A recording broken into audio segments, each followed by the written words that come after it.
Omori is, according to Steam's description, a rich psychological horror story that deals with mature themes. I haven't played it, and I'm vaguely aware of said mature themes that are tackled in the game, so when the Omori manga dropped earlier this week as of writing, I thought it was a bold opportunity to dive into the critically acclaimed story that took years to churn out. Let's just say the story so far is, interesting. Here's my review of the Omori manga, Chapter 1.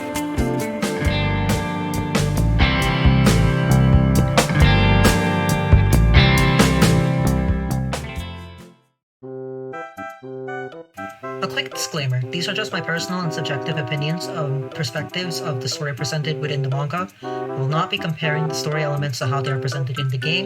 You are allowed to like the manga, and hearing this review should not challenge your ability to do so.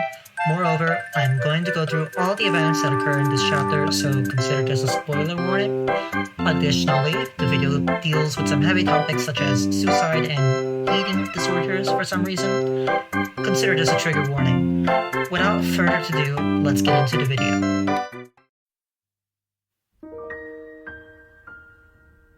In the opening page of the manga, we are greeted with a scene where the main protagonist, Sunny, is being consoled by his friend Basil, but we're not quite sure for what at first. After the cover art of the manga is shown, Sunny is placed in this scenario where we are introduced to his friends. Kel, the clear wild card, Hiro, the older and seemingly more responsible brother of Kel, Basil, the calmer and softer personality of the group, and Mari, later shown in the manga to be Sunny's older sister. Do remember that on the cover art, her name and face is obscured, so it's a little bit confusing on whether this is Aubrey or not for fresh readers, although it's not that big of a deal. Celebrating Christmas together and opening presents, which is cute and perfectly normal, allowing it to set up the psychological horror aspect and actually build up tension, which is chocked just 3 pages in. We'll get to that. And it also does a good job of setting the personalities of the crew right off the bat, although one character in particular seems to be missing. We'll get to that later. For some reason, page 4 seems to be one of the only colored sections besides from the cover art, although you do have to appreciate the level of detail shown within the rest of the manga. Mari seems to be really pushing Sunny to open her present, almost like she was pranked in some way and trying to get him back. Moreover, the pressure for Sunny feels cranked up when she sort of guilt trips him. What? No, really, look at it. She is literally flaunting how much effort everyone put into this gift. Wouldn't she save that for after the gift is revealed? Like a normal person? No wonder Mari has to push in. My guy's probably in a state of shock from all this confusing manipulation Mari's doing. Like, I know that's not the point, and that's probably not what's supposed to happen, but surely there's a different way to frame this, right? Furthermore, as she pushes Sunny towards the gift, she asks Sunny to breathe. Why? For what reason? Sunny having a panic attack?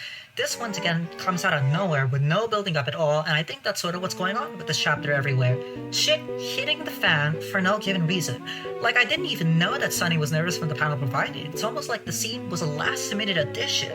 Anyway, flipping the page greets us with a shock. The present is a violin or a viola from the wood markings and strings. Although it does look a little lighter material-wise for it to be a viola, the page is distorted, which seems to be what it looks like from Sunny's point of view. Mari's eyes widen terribly as an uneasy feeling creeps over Sunny as she questions why he's looking funny. In this moment, the facial expressions drawn do a good job of showing how uneasy he feels, but it chucks the tension that they were building up with this and ruins the psychological aspect of the psychological horror. Moreover, on the next page, the text goes wobbly, probably to show the reader that a spooky moment is happening, but I frankly have no idea why at this point. It just happens without explanation, like I'm supposed to know something. All I know is that something's terribly wrong with Mari, which, again, ruins the point of the genre. Also, apparently it doesn't matter, because that was a nightmare sequence. I'm not upset about that because it sets up the personality of most of the characters that we will see in this chapter, barring one, but also because there was zero story to infer from this. It just puts Sunny's perspective into full display, which is always a good thing. Sunny is woken up by his cell phone, which he decides not to answer. Oh yeah, did I mention? Sunny just never speaks in this series, at least formally. which I think is a game element that carries over to the manga. I don't have any complaints about this though, because the manga does a good job of expressing character through faces, although it's sometimes unwarranted. After answering his voicemail, Sunny heats up a steak. Smont explains how Kel has been trying to get into contact a while after some event. It makes me think that the event happened at the Christmas party because there is a clear change in Sunny's attitude from that nightmare flashback sequence and now, but we shall see. Anyway, Kel has been trying much harder to get into touch, especially since they're moving, but Sunny, from his deadpan reaction, seems uninteresting, or at the very least, apprehensive. If there's any lesson to take from this, it's that microwave food, which was originally made fresh, doesn't taste good. That, or Sunny just can't eat properly anymore, which I find much more appropriate, considering the difference in size between Kel and Sunny later in this manga. It also shows us a lot of time has passed since the mystery event. Anyway, yeah, the steak is bad. Sunny has a natural reaction to bad microwave food and goes to the bathroom to throw it up. But upon entry, and to Sunny's horror, we see this massive figure inside. Why? I have no idea what this is. Actually, scratch that. Kind of felt like a cheap scare and went very unexplained. Why call it psychological horror if you're just gonna put it up front and center? Now I feel like every 5 pages, Sunny's just gonna get shat on and traumatized for no reason. Like, what a poor individual. Is this what all traumatized people my age go through? Oh wait, it's gone.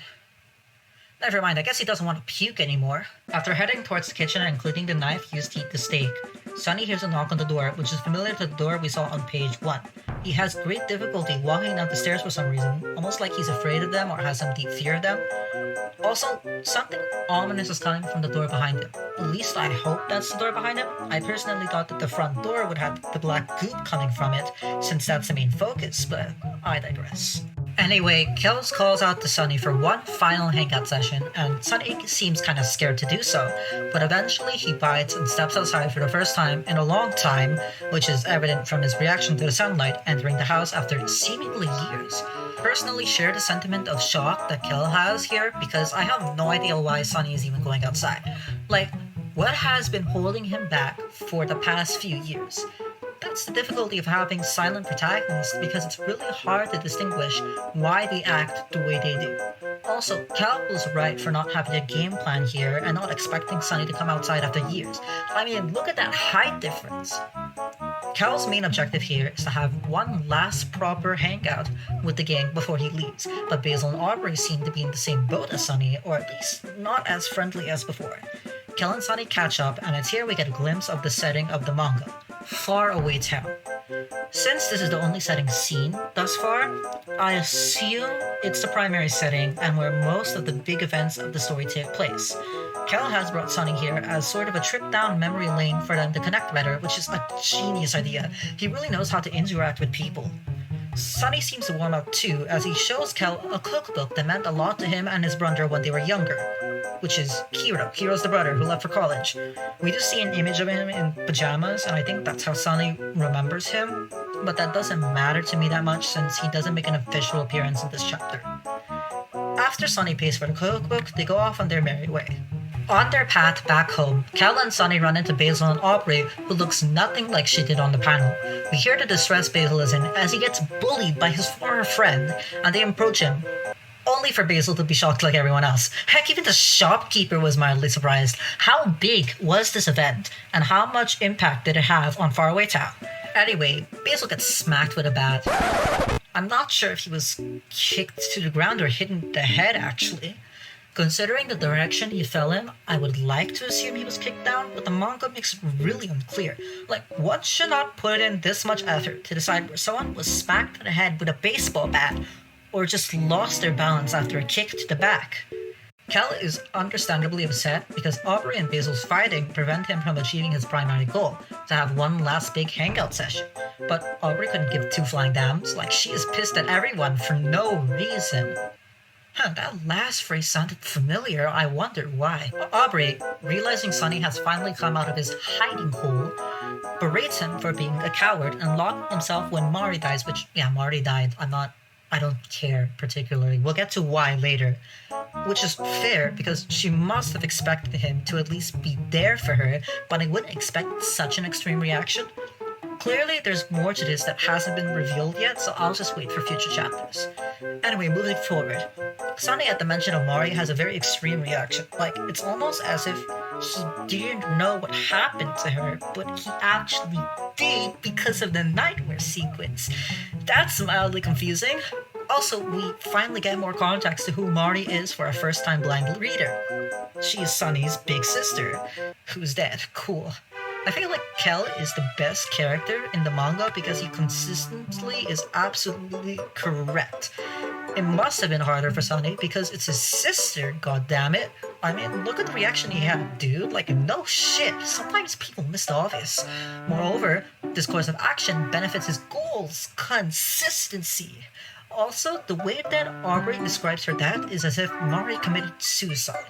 Like, she's been struggling with depression for a good while, and it finally got to her. Anyway, as Aubrey attacks and Sunny sits in a state of panic and grief, the knife wrapped in a cloth falls onto the floor, and in a form of defense or retaliation, Sunny slashes Aubrey. Honestly, while I don't blame Sunny for defending, I also do believe the usage of a knife is too dramatic. Like, why? It's been some time, and I would expect one to recover a little bit after a while from such an event. This leads me to think that there's something more to Mari's death that we aren't getting, which is okay, or that his memories of Mari closer to her death were seemingly repressed. But he has to know about her death because of the damn nightmare sequence. Why is it like this? Anyway, Sunny proceeds to black out, and we see some photos falling from Aubrey's personnel. It's not clear where they came from, but apparently she has a photo of Mari. Why do I think it's Mari and not Aubrey? Because Sunny just shuts down even faster. Dude is really traumatized, but whatever. It's the first chapter, and they didn't do a bad job of setting up their bases so far. I hope they don't introduce an element that completely breaks everything. Oh, what's this? A dream world from blacking out. Well, this blows everything out of proportion, doesn't it? We're introduced to the white space and Omori, who takes over Sunny in this liminal dream space thing. Also, there's a cat. Their name is Miwa. Omori seems to be a representation of a different side of Sunny, one that is seemingly in control of this dream world as he willingly throws Sunny out of existence. This could be a manifestation of Sunny's potential trauma and helps ease and distract himself from actually sorting out his problems. My question is, if that was the case, why was there a nightmare sequence? Why did the trauma just stop? Did it go on holiday? Also, why is Aubrey not there? How does Sunny know that Aubrey left if he never went outside?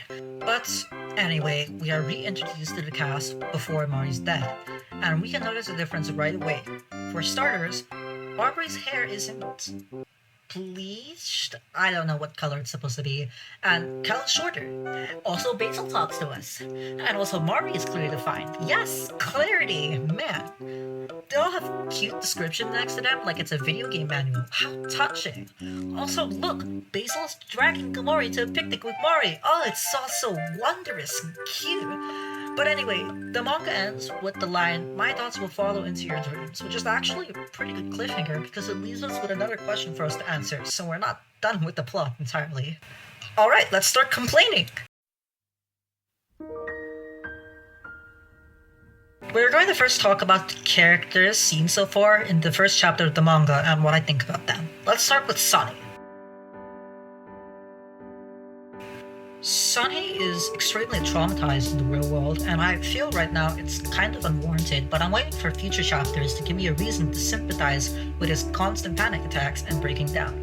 I appreciate the way the manga expresses him through well-drawn facial expressions, but I haven't seen other emotions from him other than shock, embarrassment, and pure raw despair. It is also the first chapter, however, so I'm willing to let it slide. Omori, on the other hand, we know next to nothing about, which is good because now we can have content for the next chapter. Wow! I'll explain that later. Mari. I literally know nothing about Mari except everyone in Sunny's friend group liked her, which is normal for a friend group, and that she's dead. Maybe committed suicide for some reason. This character needs more explanation, but it's the first chapter. Hiro. Brother of Cal and left for college, supposedly older and more responsible than the others, and helps keep them in check. But that's what I know from the dream world. I don't know if he's the same person outside the dream world, but I'm kind of wondering if his character is as consistent as Kel's. Something to look forward to. Kel. Kel outside the dream world has a consistent character and makes for a really good supporting cast member. His intention is stated clearly at the beginning, and everything he does helps him reach that goal. I have no complaints.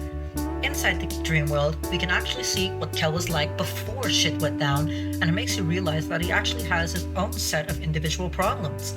He's so attached to the past, probably because his brother just left for college, Aubrey went rogue, and Basil clearly didn't feel really good about her death either. His entire group just fell apart and was left with no friends except maybe Basil from time to time. What a really well-developed character with clear motives. Aubrey. What is her motive? Why is she so upset? I have no clue, but I personally don't mind because how much info I was bombarded with in this chapter alone. Aubrey in the dream world seems to be much more childish, and I don't know how young she's supposed to be here, but she clearly went through a lot of trauma to completely change like that. I mean, it could be because maybe she had a tight bond with Omori, and when that was taken away from her, she couldn't cope with it. But other than that, I don't see a reason for her to bully Basil of all people. Speaking of which, Basil. In the real world, he seems very timid, which is an odd look for him after he was consoling Sunny in page 1. I thought he would be more strong-willed, but Sunny did break that promise he had in the beginning with him, so maybe that kinda broke him in some way. Dude, how much shit went down during Mori's death? Anyway, in the dream world, he's so quiet and reserved, but more joyful. There's definitely room for development that is to be conducted in other chapters, which is a plus, because now it's time to address the elephant in the room.